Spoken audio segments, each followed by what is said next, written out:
Good evening and welcome to Tucker Carlson Tonight. Things have changed so fast, so dramatically this year, that it's hard to remember what a very different country this was on New Year's morning. Back then, a little over 7 months ago, the U.S. felt politically volatile. It definitely was. There was an election coming. But it still felt fundamentally American. There was no mistaking this country for any other country. We weren't Mexico or Luxembourg or Burundi. We definitely weren't China.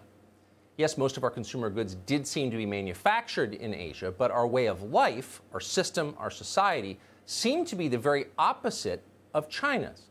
The Chinese were enslaved. We were free. That was the difference, and it was permanent. It would never change. Not 1 in 1,000 Americans doubted that. In January, for example, Dr. Anthony Fauci, at the time not yet a household name, did an interview with the Journal of the American Medical Association to talk about America's response to the Wuhan coronavirus. Fauci explained the authoritarian measures the Chinese government had taken to contain that virus. Then Fauci noted, almost offhandedly, that in America, none of that would be allowed.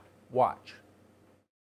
They've not only shut out the traffic out of Wuhan, planes, trucks, buses, ferries, rail, but they've done it to a number of the surrounding cities. So rather than say historically it doesn't do much good, which is true, I think it's important to wait and see that maybe the Chinese, because of the state of their society, that they're able to do that.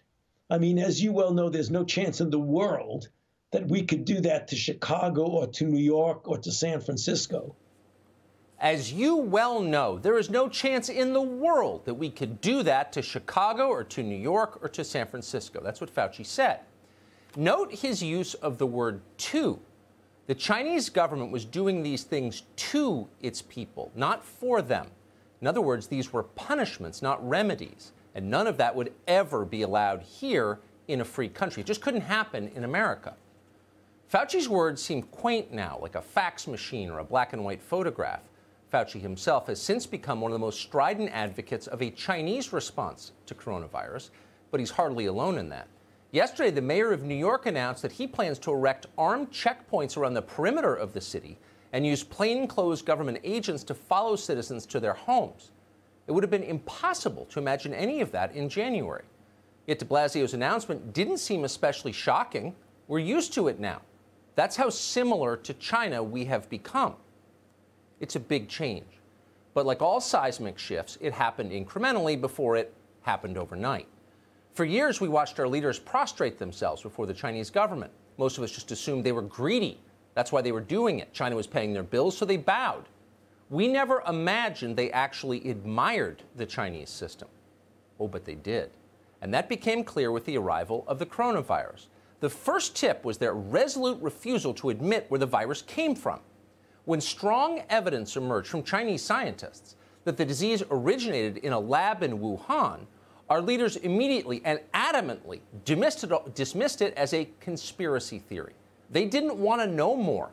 Their first instinct was to defend China. They didn't want the Chinese system discredited. That seemed confusing, but we soon learned why. The Democratic political activist Zeke Emanuel was among the first to reveal how the left planned to use the pandemic to change the United States. Here he is on MSNBC 4 months ago this week.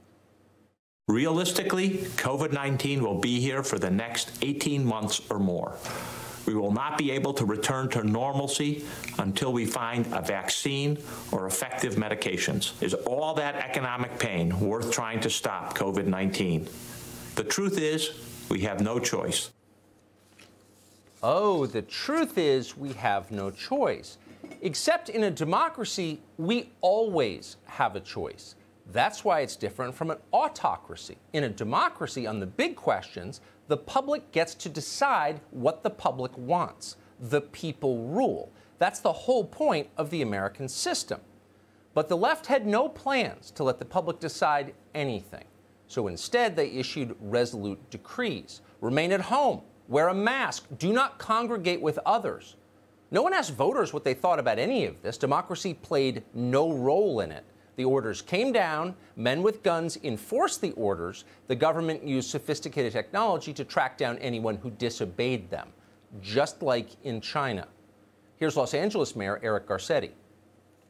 This has really been marvelously embraced by 99.9% of people. We see it in the traffic data, we see it in the cell phone data, but we're going to hunt down that last 0.1% and say, you got to get inside, you got to cut it out, and you got to distance. Oh, most people obey, but, quote, we're going to hunt down the last 1%. In other words, no dissent of any kind allowed, just like in China. In China, the government loads disobedient citizens into trucks and carts them away. We have video of that happening. In Los Angeles, they just starve you out. They take away your water and your electricity. These large parties are unsafe and can cost Angelenos their lives. That is why tonight I am authorizing the city to shut off Los Angeles Department of Water and Power Service in the egregious cases in which houses, businesses, and other venues are hosting unpermitted large gatherings. Recognize that? In some ways, all authoritarian societies are the same. They are characterized by corruption, a lack of social trust, and a deep cynicism about government. All those attitudes are endemic in China. Suddenly, they are nearly universal in this country. The public understands that our leaders are lying to us.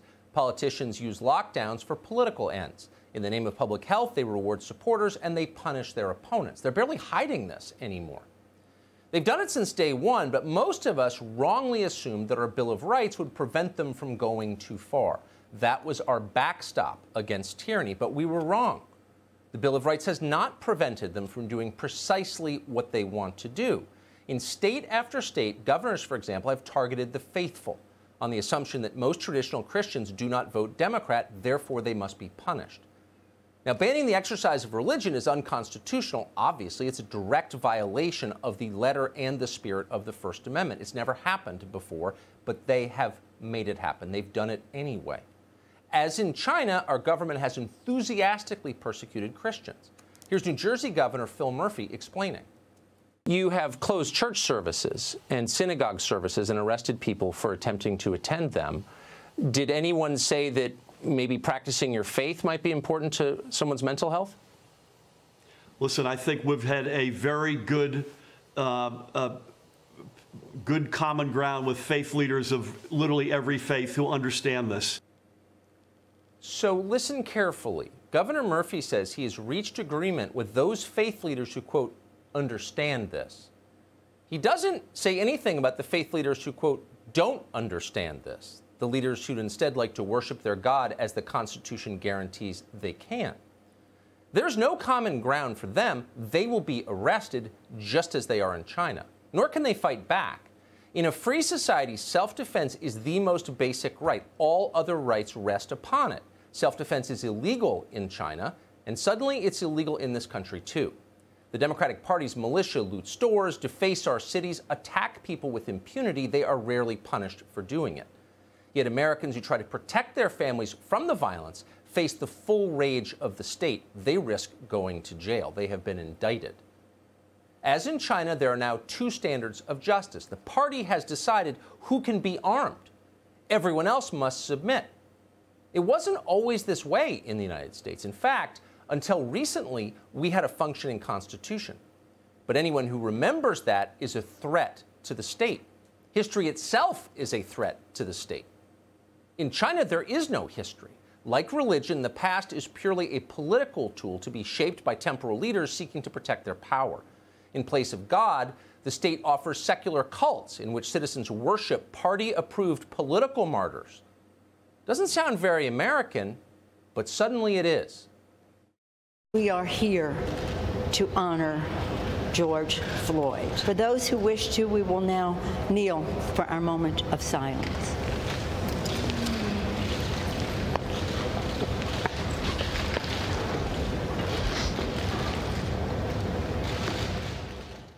Anyone who challenges the cult, who refuses to join it, who won't kneel before it, is punished. And then their complaints are scrubbed from the permanent record. China does this. Chinese censors scour the internet to make certain dangerous ideas never reach the public. Does that sound familiar to you? That's where our tech oligarchs learned it. The United States, in other words, very clearly is becoming very much like China at very high speed. It doesn't mean the two countries are identical. There's still real differences between them. In China, for example, leaders still think beyond the next election. They don't have real elections, so they can take a long-term view. And in China, they understand that countries in which the population is divided against itself, countries in which citizens have nothing meaningful in common with one another, are weak countries. And over time, countries like that are doomed. And so China emphatically rejects identity politics. It's illegal there. Leaders in China don't narrowcast to tiny constituencies based on their, quote, identity. The idea is appalling to them. The Chinese focus instead on national identity. They don't worship diversity, they promote unity. And that's why long-term, they believe they will win. The Chinese also believe, and this is another striking difference, that their economy is worth saving. They didn't destroy it with coronavirus quarantines, harsh as they were. Unlike the United States, China was a poor place until fairly recently. And so they know firsthand that poor countries are powerless, and they don't want that. In other words, the Chinese care about themselves and their future. And that's one thing we could actually learn from them, but we don't seem to be.